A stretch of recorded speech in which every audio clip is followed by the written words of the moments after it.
오늘 말씀 읽도록 하겠습니다. 다 같이 그 자리에 일어서서 하나님 말씀 듣도록 하겠습니다. 창세기 13장 8절에서 11절까지의 말씀인데요. 제가 읽겠습니다. 아브라함이 룻에게 말했습니다. 우리는 한 친척이므로 너와 나 사이에 내 양치기와 내 양치기 사이에 더 이상 싸움이 없도록 하자.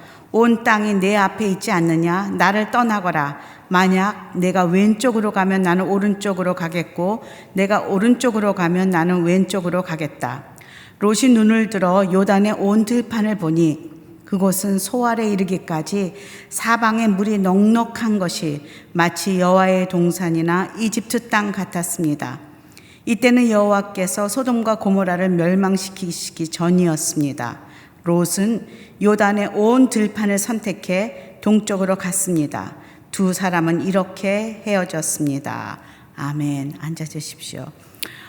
이번 한 달은 정말 믿음의 선택이 어떻게 삶을 변화시키는가라는 주제를 가지고 오늘 마지막 신기선 목사님께서 롯의 선택이라는 제목으로 말씀 전해주시겠는데요. 우리 신기선 목사님은 사실 그 성도로 오랫동안 오늘의 교회에서 사역하시다가 신학을 하시고 그리고 목사님이 되셔서 제가 옆에서 계속 오랜 세월 뵌 아주 인격자이신 목회자이십니다. 수원에서 아마 캠퍼스 목사님 중에서 가장 오래 계셨던 것 같아요. 7년 계셨습니까? 그리고서는 가시기 전에 이곳에서 행정 목사님으로 계시다가 또 그곳에서 오래 계시다가 드디어 서빙고에 또 다시 합류해서 얼마나 반갑고 기쁜지 모르겠습니다. 지금 서빙고 공동체를 맡고 계시는데요. 롯의 선택이라는 그 제목으로 말씀 전해 주실 때 큰 은혜가 있을 줄로 믿습니다. 우리 하나님께 감사와 영광의 박수로 환영하죠.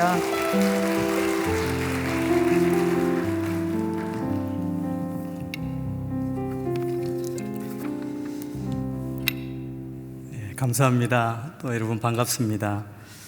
여러분과 함께 말씀을 나눌 수 있게 된 것이 얼마나 큰 영광인지 모르겠습니다. 또 귀한 기회를 주셔서 감사합니다.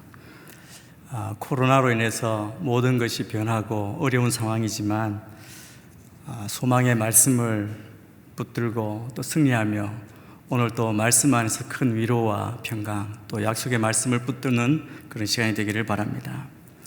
목사님께서 구약의 조연에 대해서 한번 설교해 달라고 말씀하셨는데 제가 특별히 생각나는 인물이 당시에 없었습니다. 그러다가 갑자기 롯이 생각이 났습니다. 그래서 제목을 롯의 선택을 했는데 선택이 좋겠다고 또 말씀하셔서 우리의 인생 가운데 가장 많이 오늘 또 여러분들이 여러 선택을 하고 이 자리까지 오셨을 텐데 이 선택에 대해서 함께 나누기를 원합니다. 콜롬비아의 한 연구가인 쉬나 아이엔가라는 분이 보통 사람은 매일 의식적으로 한 70번 정도의 선택을 한다는 사실을 발견했다고 합니다. 여러분, 우리가 몇 번을 하는지 헤아려 보지 않았지만 그게 맞고 또 우리가 그렇게 많은 선택을 한다면 1년이면 100단 이하는 다 떼고도 그 25,000번의 선택을 합니다. 그리고 한 70년 일생으로 치면 70년 동안 지금까지 오셨다면 175만 번 이상의 선택을 하고 이 자리에 있는 것입니다. 그래서 우리가 내린 선택을 다 합치면 바로 그것이 우리 자신이 되는 거죠. 어릴 때부터 우리가 많은 선택을 하지 않았습니까? 부모님의 말씀을 들을 때 어느 길로 갈까? 이 책을 읽을까? 저 책을 읽을까? 이 학교 갈까? 이 전공을 할까? 누구를 만나? 어떻게 결혼할까? 다 선택하다가 온 자리가 이 자리입니다. 그것을 다 선택을 합친 것이 바로 우리 자신이죠. 매일 아침 우리가 무슨 옷을 입을까? 또 오늘 점심은 무엇을 먹을까? 누구를 만날까? 이 선택은 사실은 생명과는 전혀 관계가 없습니다. 그러나 의의 길과 생명의 길을 선택하는 일은 생명과 관계가 있습니다. 영혼을 잠들게 하고 또 좀먹게 하고 죽이는 선택이 많이 있습니다. 이는 많은 것들 가운데 우리는 지혜로운 선택을 하며 살아가야 합니다.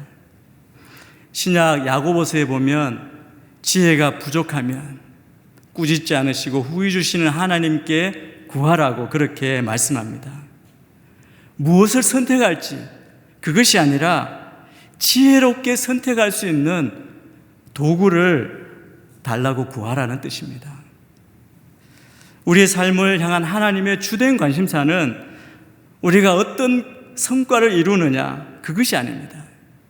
하나님의 관심사는 내가 어떤 사람이 되느냐, 하나님 앞에서 내가 어떤 모습으로 서느냐일 것입니다. 하나님은 우리가 어떤 일을 할지, 어떤 직장에 갈지, 누구랑 결혼할지, 또 어떤 집에 살지, 어느 동네에 살지, 이 외적 상황, 이것은 하나님의 주된 관심사가 아니라는 것이죠. 우리의 모든 것을 다 돌보시지만 우리 삶을 향한 하나님의 주된 뜻은 우리가 늘 그분의 형상을 담고 예수님을 닮은, 예수님의 인격을 품은 위대한 사람이 되는 것입니다. 그리고 그 어떤 상황도 조건도 하나님의 이러한 뜻을 막을 수가 없습니다. 우리가 다 자녀를 키우는 어머니 또 할머니이실 겁니다. 우리가 자녀를 키우는 부모라면 하나님의 이런 뜻을 우리가 좀 더 이해할 수 있습니다.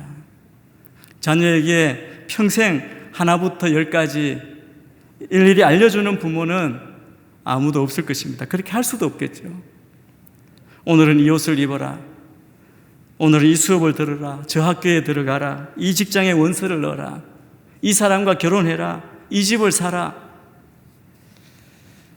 여러분, 자녀가 우리 부모의 지시대로 따르는 로봇이 되기를 바라는 부모는 아무도 없을 것입니다. 그래서 우리는 우리 자녀들이 바른 선택을 하도록 본을 보이고 가르쳐야 할 책임이 있는 것이죠. 오늘 우리가 본 창세기 13장에 보면 선택이 얼마나 중요한가를 말씀을 통해 우리에게 교훈해 줍니다. 창세기 11장 마지막 부분에 보면 아브라함의 족보가 나오는데 거기에 보면 롯이 아브라함의 조카로 나옵니다. 또 롯이 아브라함을 따라왔다는 것도 알 수 있습니다. 아브라함의 아버지 데라가 죽고 창세기 12장에 오면 등장인물이 아브라함과 사라와 롯, 이 세 사람만 남게 됩니다. 어쨌든 롯은 아브라함과 운명을 함께하는 그런 입장에 놓이게 되죠. 그런데 어느 날 아브라함과 롯 사이에 큰 문제가 발생하게 됩니다. 하나님께서는 아브라함에게 창세기 12장 1절을 통해서 네 고향 친척, 내 아버지의 집을 떠나서 내가 내게 보여주는 땅으로 가라고 말씀하실 때 아브라함이 순종해서 가나안으로 왔습니다. 그리고 순종한 아브라함에게 내가 네 자손에게 이 땅을 주겠다고 약속하셨습니다. 그리고 하나님께서 어떤 경우에도 이 땅을 떠나지 말 것을 원하셨습니다. 그런데 바로 아브라함이 그 땅을 벗어나게 됩니다.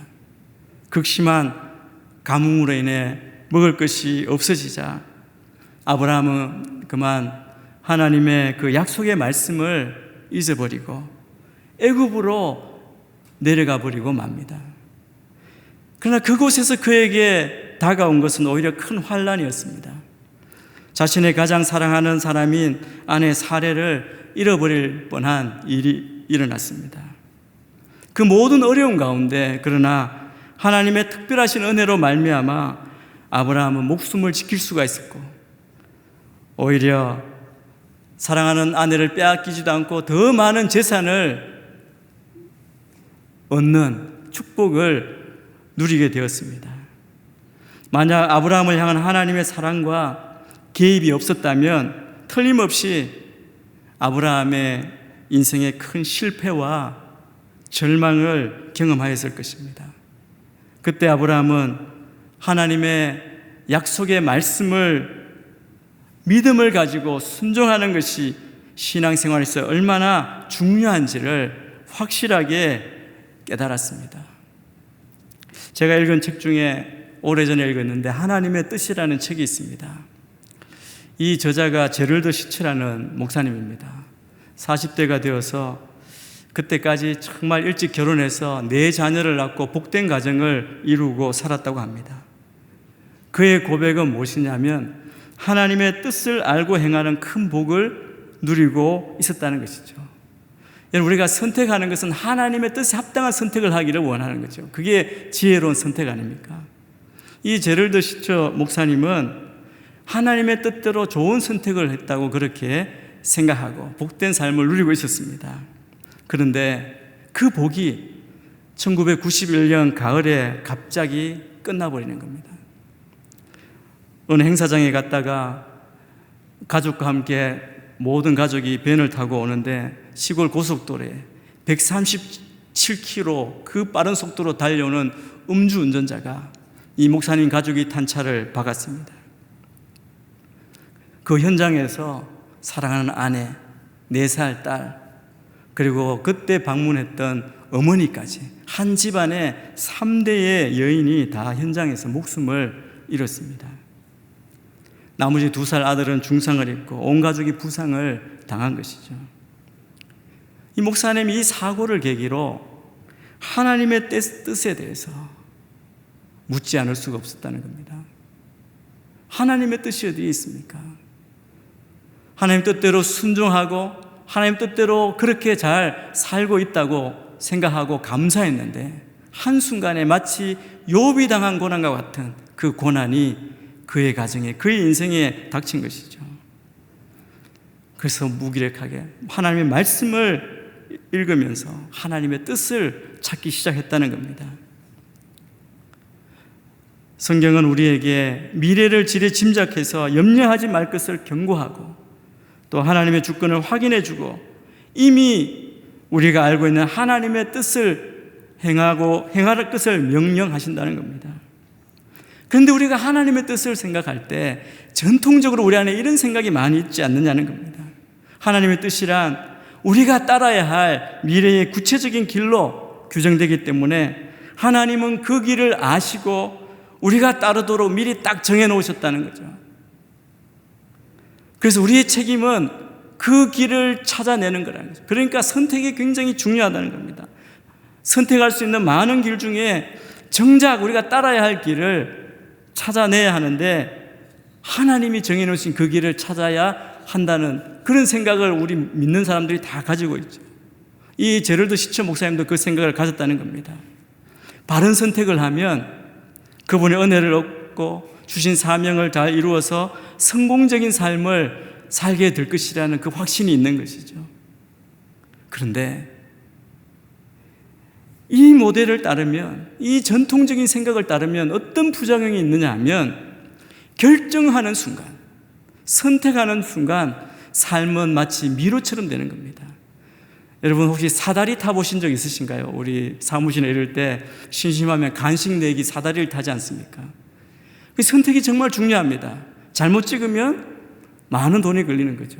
딱 찍으면 그대로 이어지게 되는 겁니다. 여러분 전통적인 생각은 우리의 선택이 그 결과로 다 이어지기 때문에 선택하는 것, 선택의 결과는 정말 막중한 거죠. 그러니까 선택하기 전에 우리는 갈 길을 인도해 달라고 기도하고 표징을 구하고 조언을 구하고 깨달음을 얻고자 성경을 읽고 우리의 마음을 살피는 겁니다. 하나님께서 분명한 신호를 주실 것이라고 희망 속에 기다립니다. 그런데 거기에 매여 있으면 어떤 일이 일어납니까? 결정을 못하는 겁니다. 그리고 다른 사람의 조언을 듣고 잘못되면 그 사람 핑계하기 바쁩니다. 혹시 우리가 그렇게 선택에 대한 하나님의 뜻을 찾는 것에 대한 오해가 있지 않습니까? 정말 중요한 것은 이 목사님이 발견한 이 책에 소개하는 것은 어느 길을 가든 내 성품의 질, 믿음의 깊이, 능력의 정도에 달려있다는 겁니다.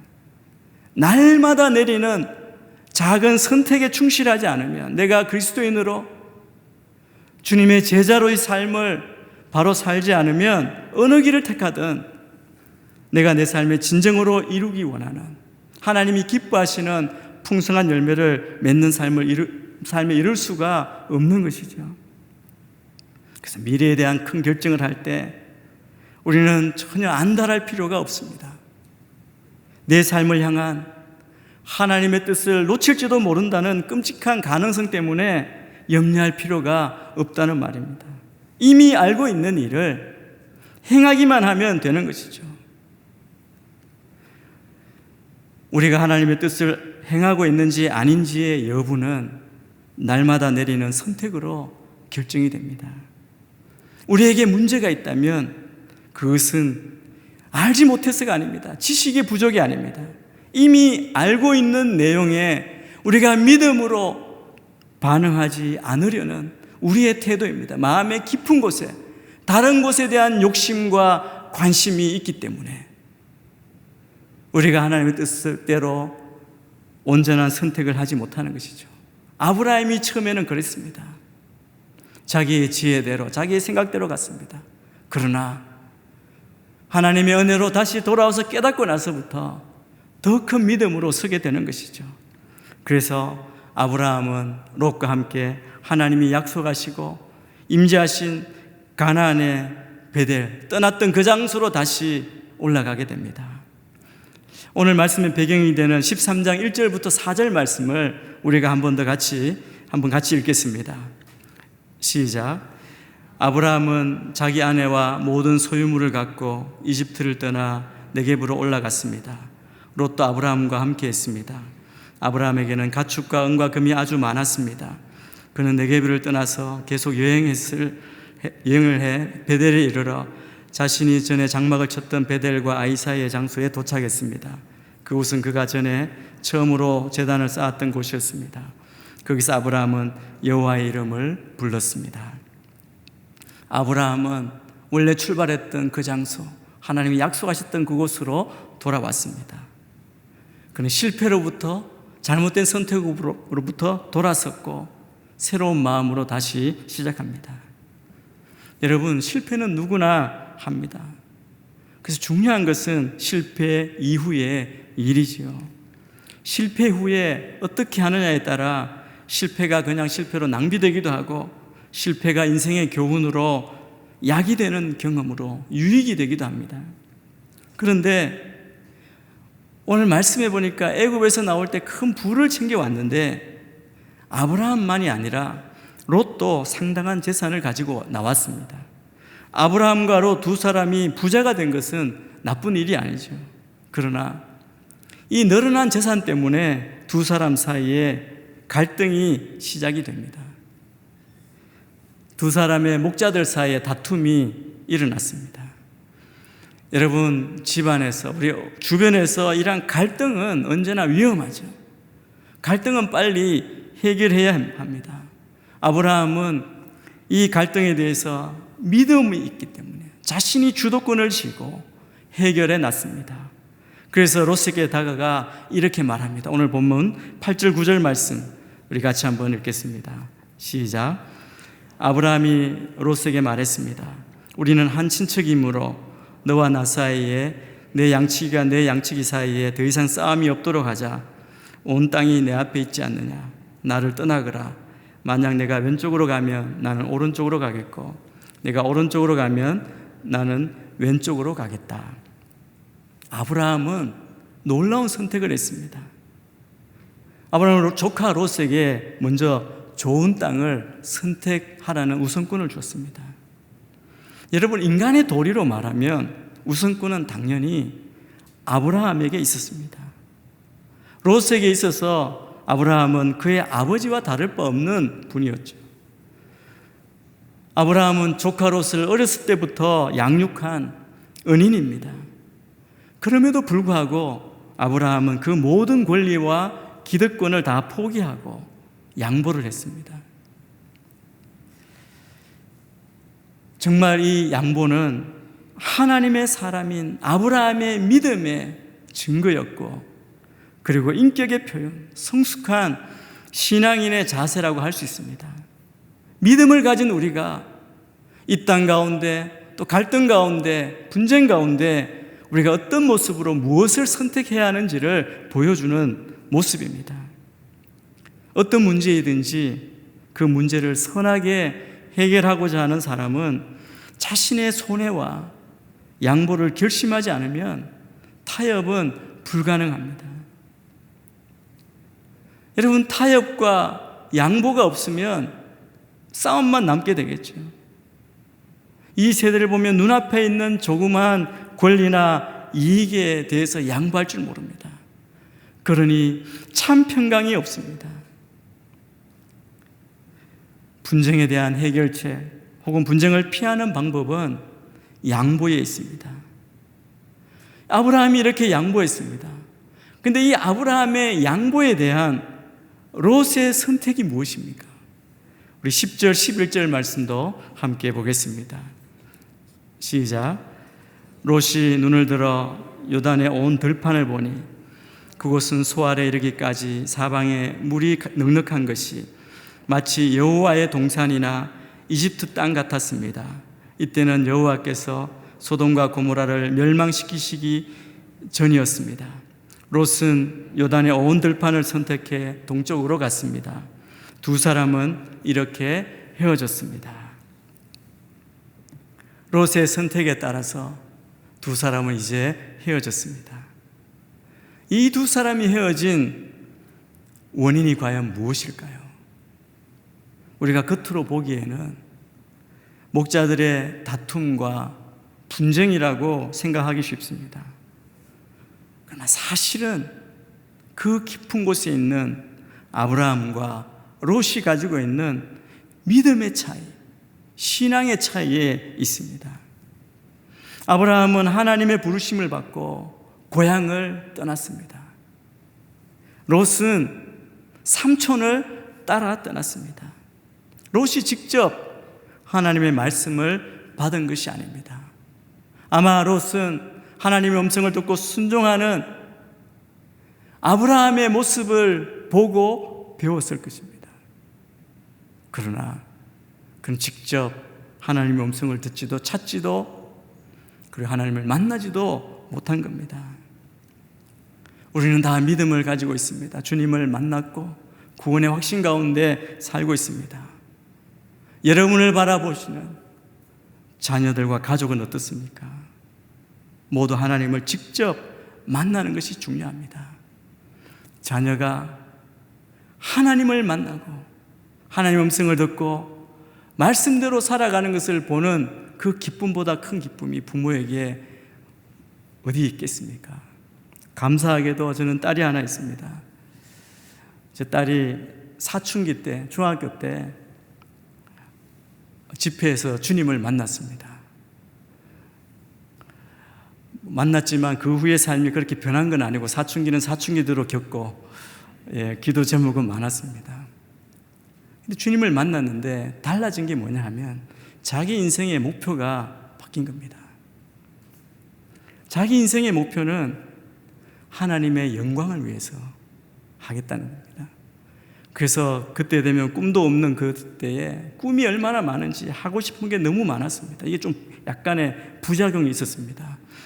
그래서 중3 때 자기 인생을 정해서 뭐 하다가 또 안 돼서 고2가 되어서 자기 인생에 하고 싶은 걸 정하고 시작하고 어렵게 기적적으로 대학을 입학을 했습니다. 정말 감사했죠. 이게 하나님의 뜻인가. 그런데 입학하고 한 달 동안 울면서 학교를 다니더니 한 달 만에 자퇴를 했습니다. 너무 기가 막혔습니다. 그리고 또 이게 하나님의 음성이 아닌가 보다 또 다른 걸 하려다가 재수하면서 다시 한번 주님 음성을 듣고 또 그 길로 가기로 또 다른 학교 입학하고 학교 잘 다닌 줄 알았는데 또 휴학하고 좀 다니다 또 휴학하고 다니면서도 하고 싶은 건 얼마나 많은지 그럼에도 불구하고 좀 늦어지고 힘들어도 감사한 것은 하나님을 만났다는 겁니다. 또 인생의 목적이 변하지 않았다는 겁니다. 자기가 하는 것 왜 하느냐? 하나님의 영광을 위해서. 저는 우리 모두가 다 주님을 만나고 여러분의 자녀들이 주님을 직접 만나고 우리의 중심부터 하나님의 영광을 위해 하나님의 뜻을 이루는 삶을 살기로 결단하고 나아가게 되기를 바랍니다. 롯이 선택한 이 선택은 가만히 보면 자기의 생각, 자기 삶의 기준이 반영된 것임을 알 수 있습니다. 롯도 믿음의 사람입니다. 그런데 그는 먼저 세상적인 유익과 자기의 이익을 먼저 추구한 사람이었습니다. 롯은 하나님을 섬기기는 섬기는데 자신의 사업의 형통과 가정의 평화와 물질의 축복을 얻기 위해서 하나님을 성공의 수단으로 믿은 사람이었습니다. 그의 선택을 보면 그는 조건과 환경을 따라 선택한 것이었습니다. 그 조건이 무엇입니까? 땅을 보니까 물이 온 땅에 넉넉했고 여호와의 동산이었던 에덴 동산처럼 아름답고 애국 땅처럼 비옥한 것이었습니다. 롯은 바로 그 조건을 선택한 것이었습니다. 그런데 롯은 이 조건이나 환경보다 더 중요한 것이 있다는 사실을 깨닫지 못했습니다. 롯이 선택했던 소돔과 고모라의 경우 물이 넉넉한 것 이상으로 죄악도 가득 차 있었습니다. 먹거리, 볼거리가 많은 것만큼 타락과 범죄도 많았습니다. 그래서 결국 그곳은 유황불로 멸망을 당하고 맙니다. 지금도 흔적도 없는 곳이 되고 말았습니다. 롯의 잘못된 선택 때문에 그의 아내도 죽었고 모든 재산도 불타버렸습니다. 롯이 여기 바라보았다라고 하는 이 말은 자세히 관찰하다라는 의미가 있습니다. 아마 연구하고 조사했겠죠. 어디가 좋을지 다 재보았을 겁니다. 롯은 그 땅이 넉넉한 물을 가진 매력적인 땅인 것을 보았습니다. 풍성함 그 자체였습니다. 그래서 성경에 오늘 읽은 말씀을 보니까 그 땅을 여호와의 동산이나 이집트 땅과 같았다고 말합니다. 그래서 롯이 그 땅을 선택합니다. 롯은 보는 것에 의해서 결정을 내렸습니다. 지금 눈에 보이는 것, 그것으로 인해 다른 고려될 사항들을 모두 잊어버리고 만 겁니다. 그래서 하나님의 뜻을 구하거나 혹은 자기 삼촌을 배려하는 일, 이런 것들 선택하는 데 있어서 미리 생각해야 될 많은 것들을 롯은 다 놓쳐버리고 그의 안중에는 없었습니다. 그러나 여러분, 말씀을 자세히 한번 보십시오. 그 지역의 화려한 설명 뒤에는 불길한 내용이 함께 있습니다. 10절에 롯이 바라보는 땅을 묘사하면서 이때는 여호와께서 소돔과 고모라를 멸망시키시기 전이었습니다 라는 말이 덧붙어 있습니다. 눈에 보이는 것에 선택한 롯은 훗날에 비참한 결과를 가져온 것을 우리가 압니다. 이렇게 롯은 요단 온 들판을 택하고 동쪽으로 옮겨 아브라함을 떠납니다. 롯은 가나안 땅에 머무르고 있는 아브라함과 달리 그 거주지를 소돔까지 옮기게 됐습니다. 그리고 소돔에 대해서 13절에 이렇게 말씀합니다. 13절 말씀도 한번 같이 읽겠습니다. 시작. 그런데 소돔 사람들은 여호와 앞에서 아주 악한 죄를 짓고 있었습니다. 여러분, 소돔 사람들에 대해서 그냥 죄인이라 하지 않고 더 힘을 주어서 그들의 악함을 강조하고 있습니다. 롯은 거기에 가면 안 될 사람이었습니다. 그런데 그는 그곳까지 간 것이죠. 믿음이 아니라 눈에 보이는 대로 살고 선택하면 당장은 좋을 것 같지만 결국 그에 대한 대가를 치르게 됩니다. 우리 스스로 한번 지금 생각해 보십시오. 우리는 어떤 기준을 가지고 선택하는지, 내가 선택한 모든 것 무슨 기준으로 선택해 왔습니까?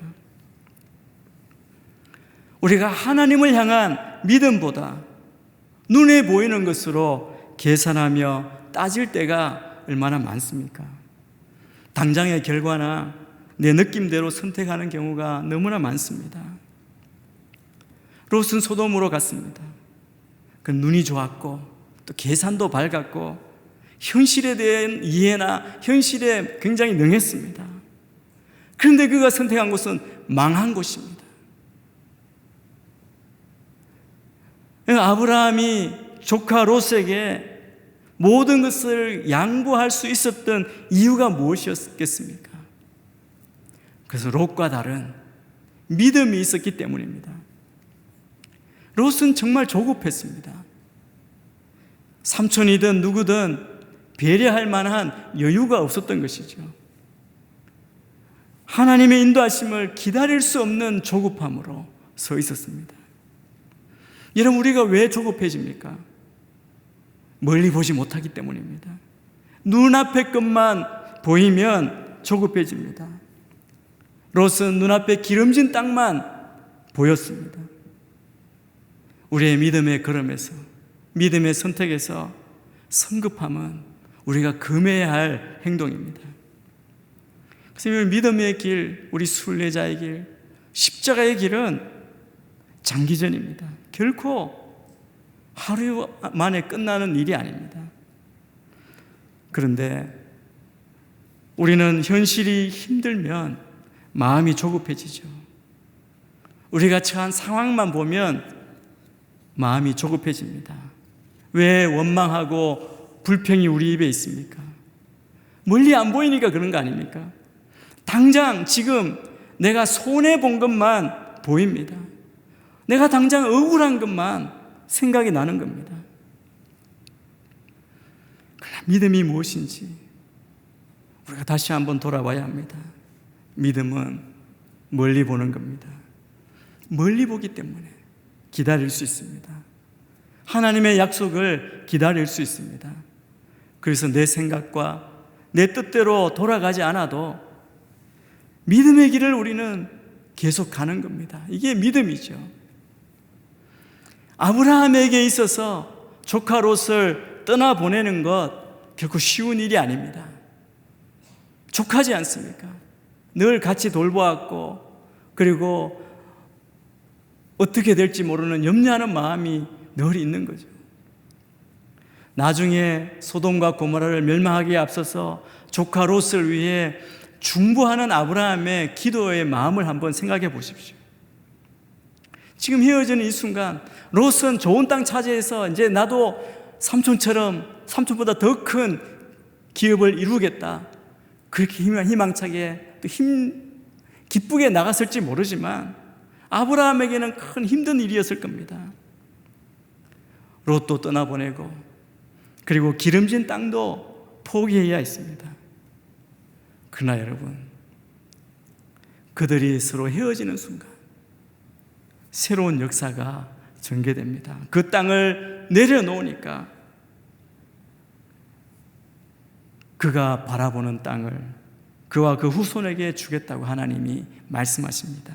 14절 15절 말씀을 한번 같이 읽겠습니다. 14절 15절입니다. 시작. 롯이 아브라함을 떠난 후에 여호와께서 아브라함에게 말씀하셨습니다. 내가 있는 곳에서 눈을 들어 동서남북을 바라보아라. 내가 보는 이 온 땅을 내가 너와 내 자손에게 영원히 주겠다. 여러분, 롯은 자기가 눈을 들어서 선택한 땅을 향해 갔습니다. 그런데 아브라함은 하나님께서 눈을 들어 보게 하신 땅을 선택했습니다. 여러분, 이것은 완전히 다르죠. 아브라함이 눈을 들어 보아야 했던 것이 무엇입니까? 떠나간 사람을 보는 것이 아니라 하나님을 바라보아야 합니다. 잃어버린 땅, 놓친 땅을 바라보는 것이 아니라 하나님께서 새롭게 보여주시는 땅을 바라보아야 합니다. 잃어버린 것 바라보지 말고 아직도 남아있는 것, 하나님이 기뻐하시는 것, 약속하신 것을 바라보아야 합니다. 여기서 중요한 믿음의 원리를 우리가 배워야 합니다. 여러분, 농사 지을 때 심는 씨앗의 종류에 따라 열매가 결정되는 것처럼 믿음의 법칙에서도 어떤 종류의 믿음인가에 따라 그 열매가 결정됩니다. 여러분, 우리의 삶 속에 정말 중요한 것은 무엇을 바라보느냐 하는 것입니다. 바라보는 것에 우리의 마음이 있고 관심이 있죠. 제가 학교 다닐 때 우리 영성을 지도했던 교수님이 유혜룡 교수님이십니다. 다들 유 교수님을 좋아해서 어떻게 하면 유 교수님처럼 살 수 있습니까? 그렇게 질문하는 사람이 많았던 것 같습니다. 교수님이 그러시더라고요. 유학을 가고 싶은데, 목사님처럼 공부하고 싶은데 어떻게 준비하고 가야 합니까? 여러 질문이 있는데 그때마다 답이 그거랍니다. 관심을 가져라. 하고 싶은 일에 관심을 가져라. 여러분의 관심이 어디에 있습니까? 여러분 바라보는 곳에 관심을 갖게 됩니다. 그리고 바라보는 곳을 향해 우리가 나아가게 됩니다. 바라보는 곳에 우리가 들어가게 됩니다. 그리고 바라보았던 곳에 들어가게 되면 이제 그것을 돌보게 되는 거죠. 결국 바라보았던 것을 소유하게 되는 것이죠. 이게 원리이고 법칙입니다. 아브라함만 바라본 것을 얻은 것이 아니라 롯도 그가 바라본 땅을 얻었죠. 그러나 이 둘은 큰 차이가 있습니다. 아브라함은 하나님이 바라보라고 명하신 땅을 바라보았고, 롯은 자기 욕심에 따라 자기가 원하는 땅을 스스로 바라본 것입니다.